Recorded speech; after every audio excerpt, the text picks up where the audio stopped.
SoloHntr's Finding Wild podcast is presented by Global Rescue, the world's leading membership organization providing medical, security, evacuation, travel risk, and crisis management services. Find out more at globalrescue.com/SoloHntr. Thanks for tuning into another episode of the podcast. We are in the Global Rescue booth again. We did these last week at Sheep Show. So we're here with Justin Walker with Global Rescue, and then also J. Alain Smith of Rugged Expeditions. This podcast is also brought to you by our partners at Prime and G5, Onyx Hunt and Wilderness Athlete, Crispy Boots and BlackOvis.com, Vortex, and our own SoloHntr brand. For more information on our SoloHntr products and brand, or to see our exclusive affiliate deals, log on to SoloHntr.com. Follow us on Instagram at SoloHntr, and find our videos and films on Amazon's Prime Video or YouTube.com/SoloHntr. Jay, can you hear it? I'm on. Am I too loud or is that okay? Are you going to get too loud? No, I said it is. No, how is it in your ear? My levels are good. Your levels are good. I can hear myself good. Okay, I'm number one. Jay, just talk to me. I'm right here. You're number three. Gotcha. All right. You're number three in my book. And Justin is, who's number two? Heidi, of course. That's right. Yeah. Who's number one? And Shelly's number one. Shelly's. Yeah. I don't know which one's which. Yeah. Shelly's your wife.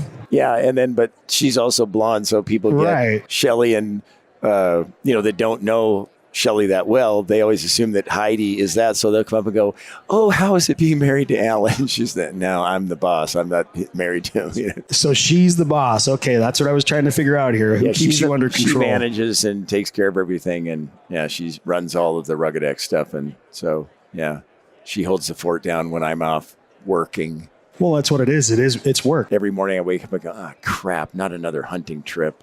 Yeah, I have to tell my wife. She's like, "Don't you just love it and everything?" I'm like, "Well, that's different." I'm like, "I'm working 24 hours a day, babe. You got to remember, I never leave work. I'm on stage all the time." I know, it never stops. Yes, you are. It's not as easy as it looks, sweetie. Can I have a back rub? Yeah. Have you been emceeing every night? I have been, but tonight I have off. I get to be in the audience and throw tomatoes at whoever is doing it. So. This is going to be nice. Yeah. How did you enjoy doing that?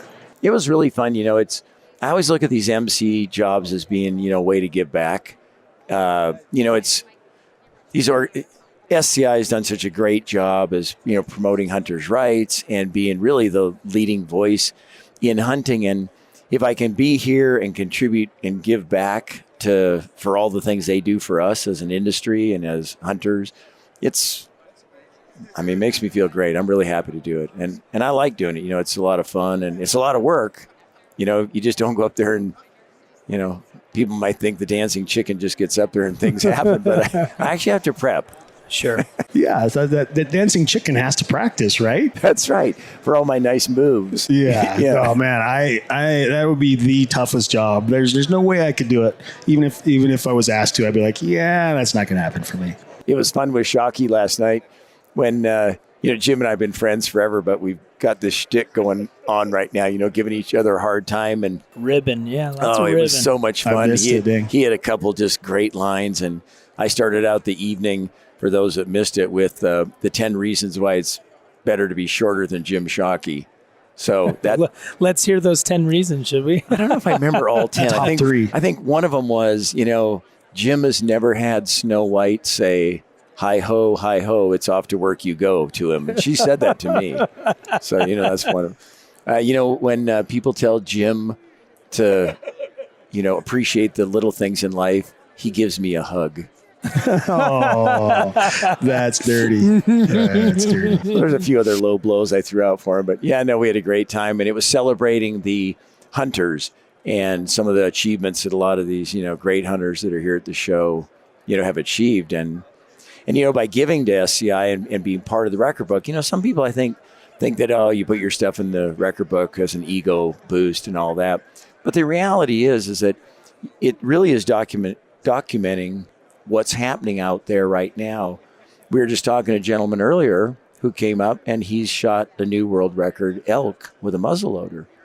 So you think, all the big animals are gone, or, maybe conservation programs aren't working. And when you see that, people are every year getting better quality animals, it proves that us as hunter conservationists are doing a great job, because the only way that's going to happen, that you get better and better animals, is because of protecting them, taking care of them. And the dollars that we spend by putting your entries in the record book, all that money goes to conservation. That's their whole mission. So you're really giving back once again for your entry fee that you put in, and you're documenting the area you were at, the quality of the animal. Yeah, you get a little pat on the back, but Yeah, I think there's so many backstories, and so much conservation goes so deep, so much deeper than just what might appear on the outside, and record books. You brought up an interesting point with the SCI or Boone and Crockett or Pope and Young or whoever it might be. There's actually some valuable information that can come from that data, right? Yep. And I don't think a lot of people really see the backstory behind any group or anything that's going on. They have a tendency to just kind of take everything for face value. Yeah, like you're doing it to pat yourself on the back. Yeah, we just want bigger animals, right? We just want something bigger to hang on our wall the next time. Well, but there isn't a record book for shooting a white-tailed doe that you put in the freezer. But that's right. I'm in on one of those every year. I mean, part of the process of doing, sustainable use conservation, we got to do some culling and everything else that goes with it. So, or never mind duck shooting. I mean, come on, you want to put something in the fridge. Yeah. That's the only reason. Well, it's not the only reason. Well, I don't know. Watching a dog work. That's number one on my list. Isn't it? Yeah. So, Jay, if you wouldn't mind, can you just go back and do just a brief introduction of who you are, where you came from, what you do? Because this might be a new audience for you. It might be someone that hasn't been introduced to the Rugged Expeditions show or some of your books and those kinds of things. Can you just give a brief overview of? Yeah, I started out hunting in Alaska, started a business up there. I'd never killed a big game animal till I was 24 years old. Grew up shooting ducks and pheasants and quail in eastern Washington, where I grew up. Got up to Alaska, Kodiak, where, the home of the Sitka blacktail, where we had got 5 on license per year. So, it was a target-rich environment. Brown bears, of course, and then got on to caribou. And I don't know what happened. It was like the switch went on when I started big game hunting, that I just loved every minute of it. And of course, in Alaska, everybody's got bear skins on their wall and caribou heads and all that. So now, were you living in Kodiak when I was back and forth between there and Seattle? Yeah, I was in a shipping business in those days. And but my whole goal in life, it's a quick story on how it's changed my life. The first time I went to Africa, I saved up forever. And, went over there with a very limited budget, knew the 4 animals I was going to take. And I did want to get a Cape buffalo. That was my goal. My first animal I wanted to get there. I probably should have started with something a little smaller. Yeah, Impala, warthog. Yeah, maybe something more practical, but, go big or go home. Right. So got in there, but had a great time. Of course, overshot my budget, came home broke. And what happened, though, was I had such a great time, and it was such a big influence on my life, that I literally took a yellow notepad on the airplane, and I wrote down all the things I had to do business-wise so that I could come back in 2 years and go back to Africa. In the process, it made me work harder and make more plans and save my money, because I wanted to go hunting. Yeah. Of course, there was lots of other side benefits. Everything else went along with it, and became successful in other ventures because of that desire. But it literally was because I wanted to go back. I couldn't get enough of it. And I think also that the great thing about hunting anywhere is that when we're out in the outdoors, it clears your head. And I got to spend time on, whether it's the side of a mountain somewhere or in a duck blind or in a field out, walking after pheasants or whatever it is. You get a clear mind and you're able to think, you're able to make plans, you calm yourself down. There's got to be nothing better for your health. Rejuvenate your soul. I mean, it gets better and better, Definitely. So I think that's been another part of where hunting has helped me all through my life and made such dramatic changes because of that too, that it's really hard day to day to get away to where you can really clear your head. You think about it. You're not doing it when you're driving in traffic. You're not doing it at the office. You're not doing it at home when the kids are all running around and, all that. So it's been a real, real benefit overall to me. So So your interest and desire to do more hunting made you be a more successful businessman. For sure. Hey, that's a lesson to be learned right there, right? You want to hunt Spread the more? word. Yeah. Yeah, you want to hunt more? Work hard? See, my wife tells me I did it backwards. She said, you screwed up. You created a business in hunting. She's like, you should have got wealthy first and then started hunting. Yeah. And I'm like, yeah, maybe I did do it backwards because I'm not getting wealthy now. Well, and that's what eventually led to the show. Getting on to Sportsman Channel originally is where we started out. Was that we were sitting around having a couple cocktails around a fire one night, and somebody started complaining about some of the shows, right? Not to knock whitetail shows or anything, but some of the shows are kind of the same as the other ones and that kind of a deal. And everybody was getting cocky around the fire, and somebody said, well, maybe you should just do your own show then, Mr. Smarty Pants. And I thought, okay, maybe I will. Maybe I can. Kind of thing. And so we did it having fun, and I guess that's kind of our deal that's probably a little different than some of the guys is, I'm in it for fun. I can tell that. When I watch your stuff, you can tell that you're just out there to have a good time. And, I'm not going to be tougher than Ivan Carter. I'm not going to stand in front of elephants and wave my arms. You can't beat that stuff. Yeah. I'm not going to be taller than Jim Shockey. That's for dang sure. Oh, yeah. So, you really got to just do what you are and have fun out there. And so... Are you enjoying it as much as it looks like you are when you're out there? Yeah, no. I don't think I've seen an instance on one of your shows where you're not happy. Where you don't seem to be genuinely happy. Yeah, no, it's my happy place. I can't say that I've been in places and on hunts where I'm just like, I'm not happy. This is not working for me. I gotta go home.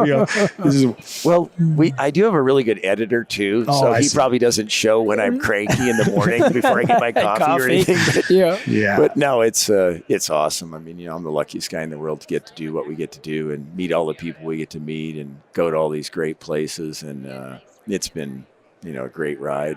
And we got a bunch of good things coming up this year. I got a tag for Oregon to chase bighorns. So that's going to be really fun. We're going to Ethiopia in about 6 weeks to chase after the Abyssinian bushbuck, which is one of the spiral horned animals. And they live out in the Danakil Desert, which would be a great place to film, and taking our new Gunworks rifle over there to try and get some long range shooting in. There's nothing like a good desert environment, to try and get a long range shot off. With the rolling hills and all. Yeah, because it doesn't work too good trying to shoot buffalo at 1,000 yards, so I got to. But, we're looking forward to that, and, going to try and go back to Africa again and chase buffalo around. That's one thing I noticed as I was combing through your Instagram to make a post before this conversation. You've killed a lot of buffalo, or you've been on a lot of buffalo hunts. Yeah. Is that? And you mentioned that was the first thing that you wanted when you went to Africa the first time. Why buffalo? What is it about that? I don't know. It's just one of those things that. Because everybody kind of has their thing, right? Yeah, and some guys are... I mean, I love sheep hunting, and I love the challenge of it and everything else, but I don't know what it is. I mean, I had a couple of them come, charge at us early in life, and maybe it's that thrill or something, and it's nothing you ever want to do twice, I can tell you. But it's... I think it's the challenge of them, and they're mean and nasty, and, they can absorb a lot of shot a lot of the time, so it's fun. It's always... They're usually in a great place to hunt. In a nice area to go hunting at, and whether it's Tanzania or Zimbabwe or wherever. But my goal is to do it at least one trip a year till I can't do it anymore. I just can't get enough of them. And does any of this international travel bother you, or does it?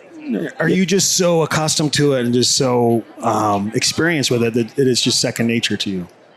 It is kind of like I got a routine. But it's the worst part about our job.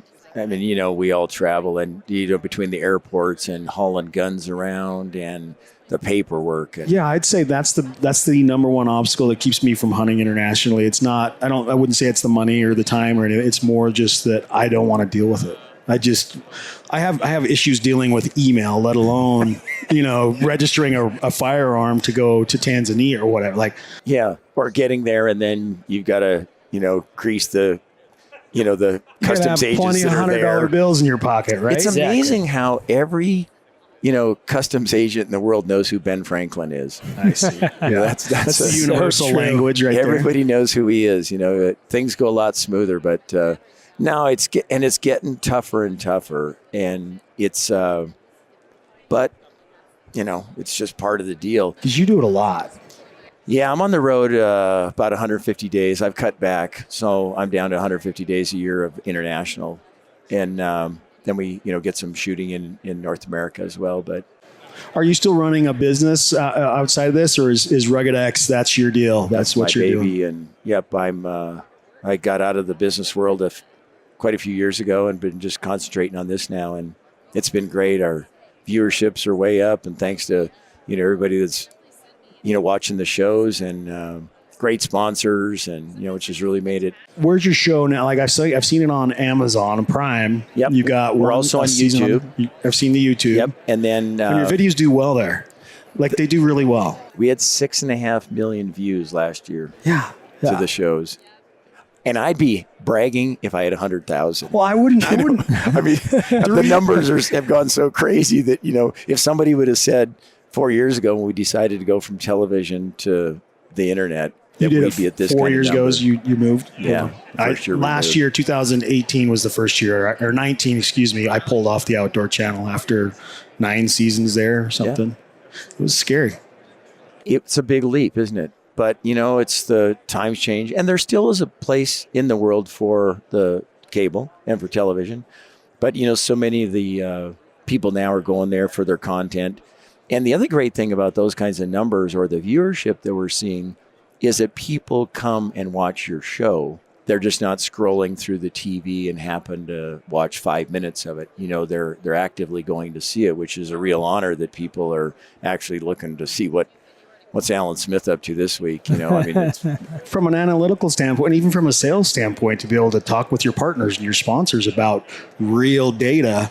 I couldn't consciously feel good about saying, well, there was 100,000 households tuned into this network during a 3-hour block when my show was aired during that 3-hour block. It's like, What are you selling them? You're selling them nothing, right? Yeah. Whereas with Prime and YouTube and our website or different apps or whatever it might be, you can give them the actual unique downloads. You can give them the numbers of minutes, these people watch, which episodes performed well. Like you can really break into it from a business standpoint and give them numbers that they can, decide if they want to invest in or not. And I think the great thing too about it is partnering like we have with Global is that they're part of the process.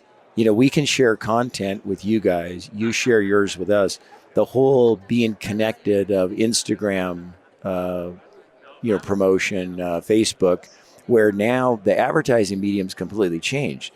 Print media's a dead horse. I mean, it's virtually gone nowadays, other than there's a few holdouts for different, areas. But it really makes it to where you can become a true partner with, your sponsors, as you're saying that, you now have the chance to say, hey, here's what we're doing. If you guys want to share our posts, we can share yours. And now you're really reaching a bigger audience all of a sudden because of the interaction that you can do as companies.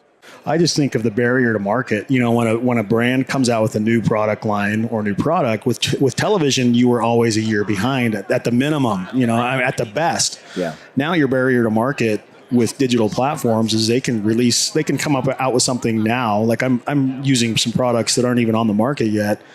We're filming with them, and then when you release it, that product is coming out and hitting the market. Yep. And so for brands, it's so much better for them.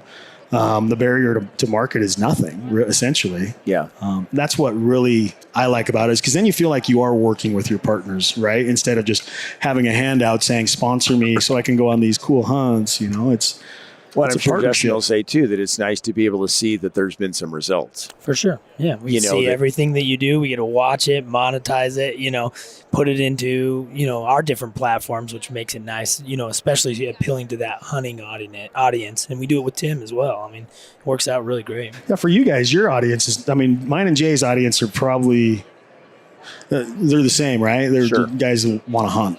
Regardless of where, how many, your audience and your customer base goes way beyond that. We get some flack from the hunting community a little bit. Yeah, we're in the business of saving lives, and doesn't matter what side you're on, we'll come and get you. And so that makes a big difference sometimes. I work strictly with the hunting department and in the hunting realm, and being the outdoor manager, and I facilitate all of our partnerships in the hunting industry. It's a little different for me, but we save everyone. You'll save bunny huggers as well as hunters. Rock clickers, that's my favorite.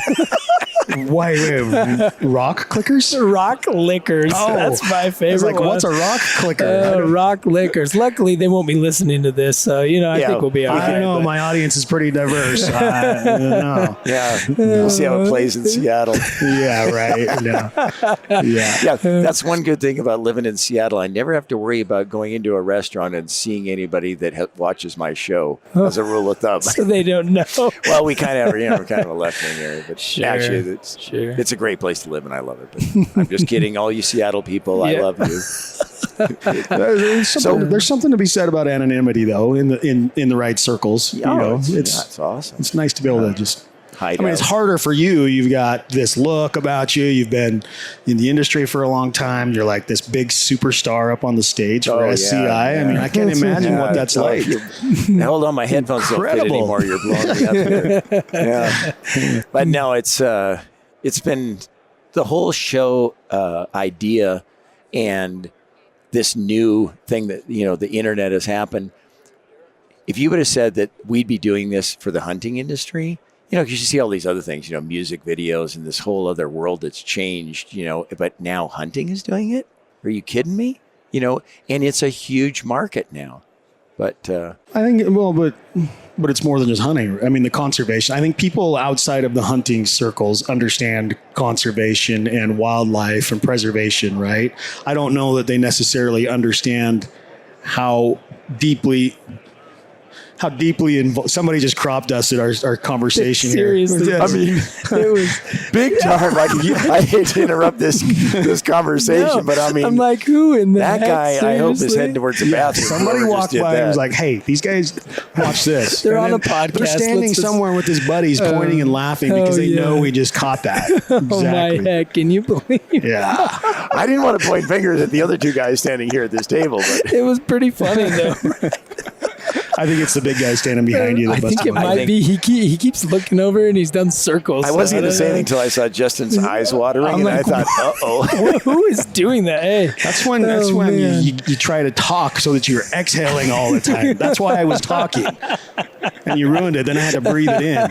It's like, no. So what do you got coming on up this year? So I've got some fun stuff. I'm going to do a mountain goat hunt for the first time. Great. With a buddy of mine, Kendall Card. He's the United States distributor for Crispy Boots. He and I have become really good friends over the years. Yeah, and he's one of us. He's a good dude. So he and I are going on this mountain goat hunt, and I'm really excited about that, where we'll just have kind of a 2-on-1 deal with a guide and hopefully knock down a couple of goats. Where are you going? That's going to be out of Cordova, Alaska, with Lonesome Dove Outfitters. Yeah. I've never been in. I've actually been in Valdez area hunting black bear before, but I've never been up hunting mountain goats. So. Great area. And then in June, I don't know if you can call it a hunt. It's more of a backpacking trip with my buddy Eric Lee up in Alaska. I will have a grizzly tag in my pocket, but the goal is to backpack 100 miles through his guiding area and just cover as much country as we can and scout for sheep for his clients and just spend time just backpacking through Alaska. So I'm super stoked about that. I'd say the odds are if you're going to walk 100 miles in Alaska, you're going to see a grizzly. Yeah, I think the numbers now, we're kind of whittled it down to maybe 60 or 70 miles, depending, because we don't want to cross a highway. But there's a good chance. But that time of year, I'm told that the bears are going to be more down on the river, down in the creek beds and stuff in June, late June. Yeah, there's no berries then, but they'll be out moving because they're hungry. But then here's the thing: is I can go back late August. When the berries are out. If we don't find one, we can go back. So that'll be great. I'm excited about that. For me, when you talked about, what you enjoy about hunting, it's 100% locations for me. Mm-hmm. Like I like the location as long as I don't have to fill out paperwork to get there and get specific shots to get there. Yeah. So it's a little easier to get to Alaska than Tajikistan. Exactly. Yeah. So Oh, that'll be great. So I'm excited about this year, and I'm one of those that 4 or 5 hunts a year is about all I'm really doing. Big hunts, because I've got young kids at home still, and I'm running a business, and trying to be a responsible parent and husband. First things first. Yeah, hunting will always be around. Those kids won't be. Yeah, and they're just getting older faster. Every year goes by, and they're just. My daughters are the most disobedient kids in the world because they will not stop growing, and I don't know how to handle it. So beats the alternative. Yeah, so that's where I'm at, and I'm excited for it though. That's great. Well, I had great news. Speaking of the kids, I got 2 daughters, and the one is married, Nicole, and she's told me at Christmas that I'm going to be a grandpa. Nice. So I'm totally psyched about that. So yeah, I'm going to be starting all over. I actually might have to stay home more now that you just said that about. I'm gonna have, and it's a boy.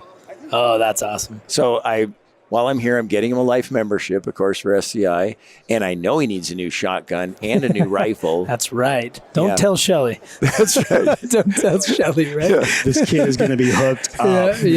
From the get-go. He's going to have a camo crib for sure. No, that's cool. That's awesome. And whether my daughter wants it or not, I'm going to be decking out his room. He's going to have his own gun rack on his crib or something like that. Perfect. That's what my boy, he's got horns all over. My wife's like, seriously, I had no idea when I married you it'd be like this.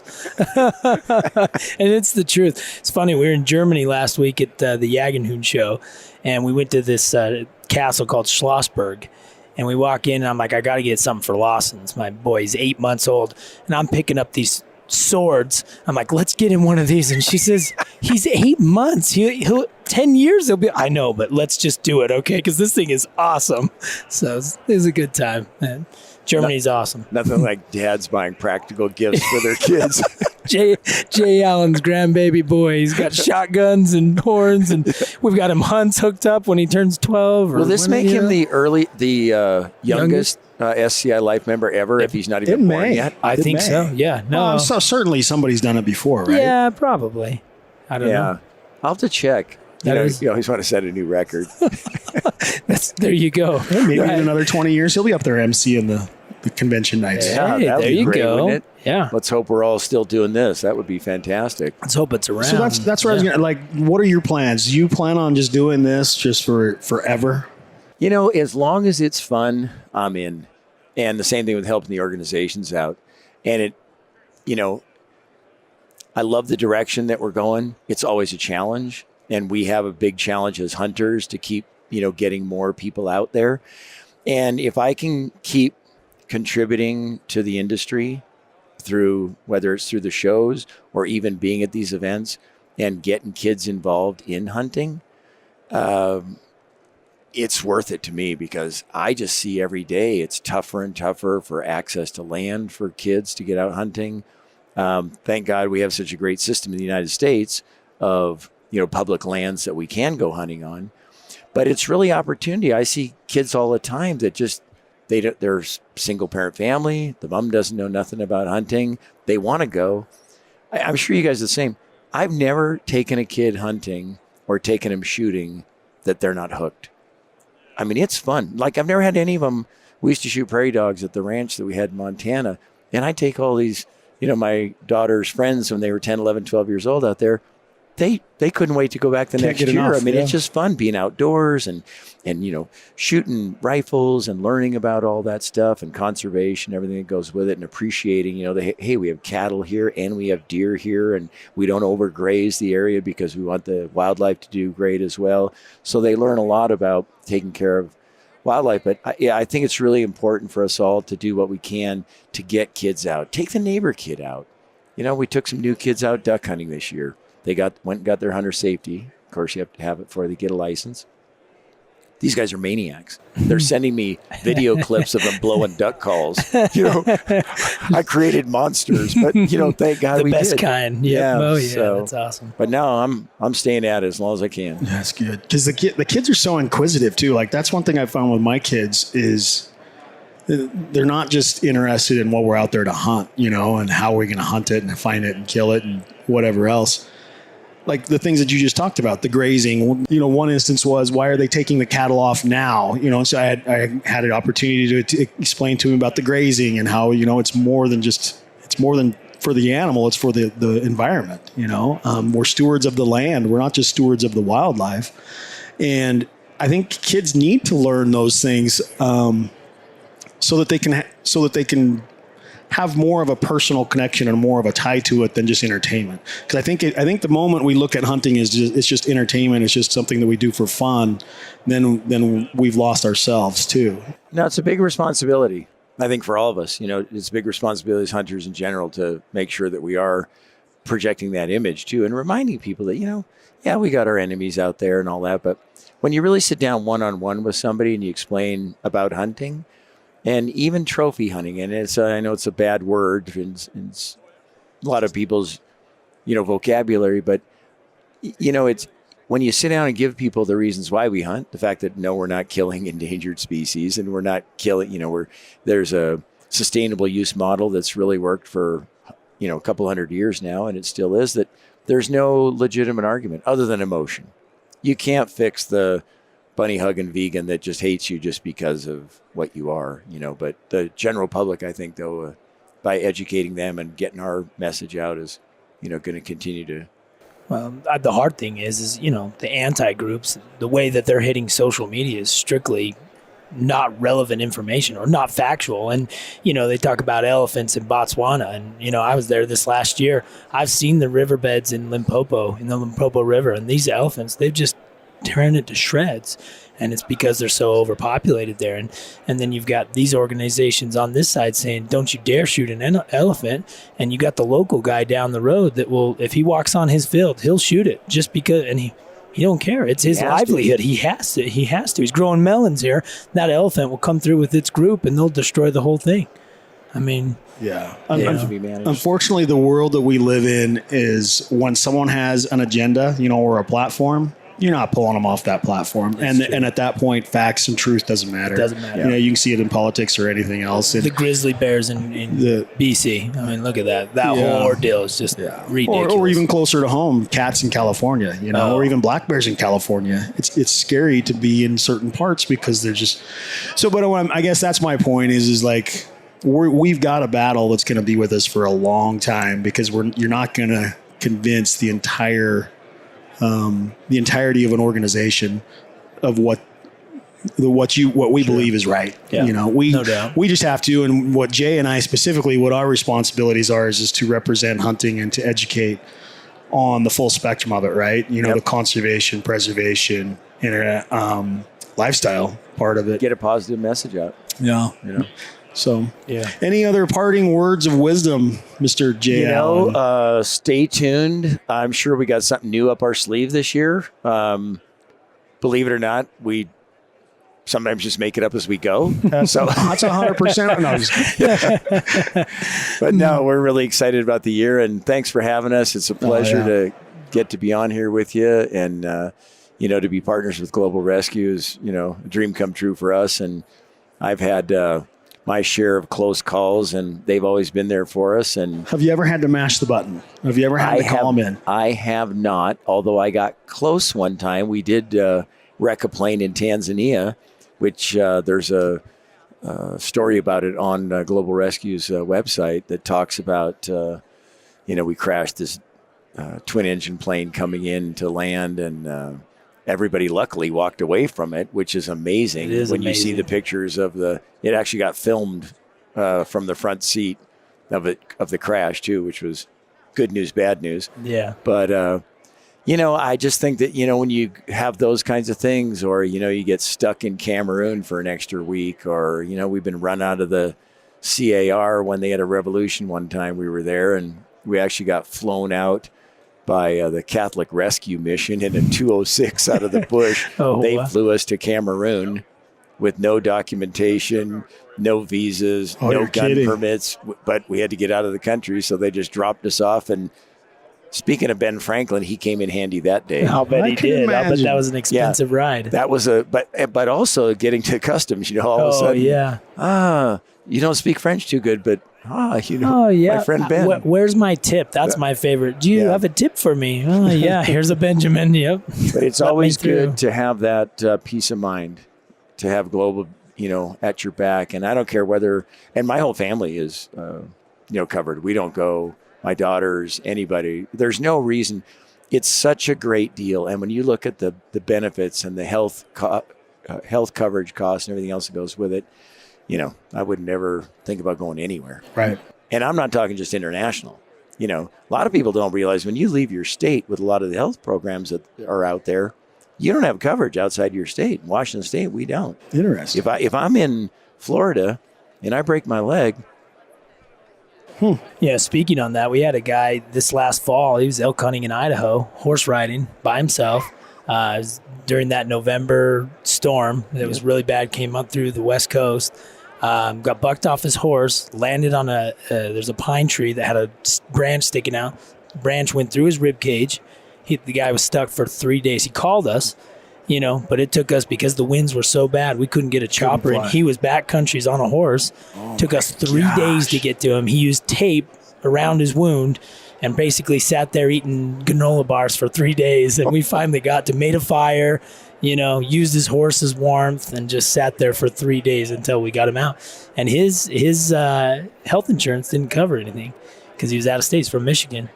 So, thank God he had yeah. So, we got him out, and it was a crazy scenario. So we do a lot stateside, which is, a lot of people don't know that. I think it's all international, which, yeah. But that's your first reaction is, I need global rescue because I'm going to Tanzania. Right.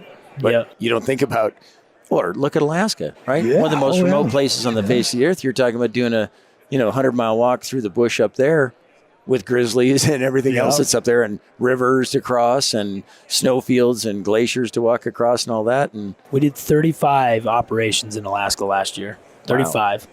And a lot of that's coordinating with the local law enforcement, search and rescue. The troopers up there are great. But yeah, we did 35 operations. So anything from, breaking your leg on the side of a scree mountain to mauled by a grizzly bear. And we'll do, we'll get you out. Yeah. So. That's what it's for. Yep.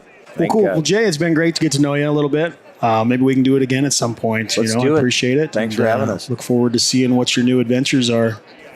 All right. Hopefully there's no mashing the emergency button coming up. Hopefully I don't do a global rescue episode. Yeah. Otherwise you'll end up on that new dumb show that they've got there on the network now, whatever it's called. I shouldn't even bring it up. Yeah, you'll be in a spectacle on one of those shows. Yeah, stupid stuff. I almost died, or I should have died, or something like that. Oh yeah. I got caught you. on camera. Caught on camera, almost died, or something. I always tell people, I'm like, hey, you can call me, but don't call me if it's that situation. Please, we hope you don't. That's right. So anyway. Hey, well, I gotta go because I gotta go buy a hunt somewhere. This is like a kid in a candy store at this SCI show. Yeah, so. Put those Benjamins to work. All right. See y'all later. Thanks. Thank you. Thank you so much for listening to the show. For more information on SoloHntr podcast, TV show, and brand, or to connect with us on social media, go to SoloHntr.com to find out more. If you feel so inclined, please leave a positive review of this podcast. Please share it and invite all your friends to listen. Stay happy, hunt safe, and go out and find your wild.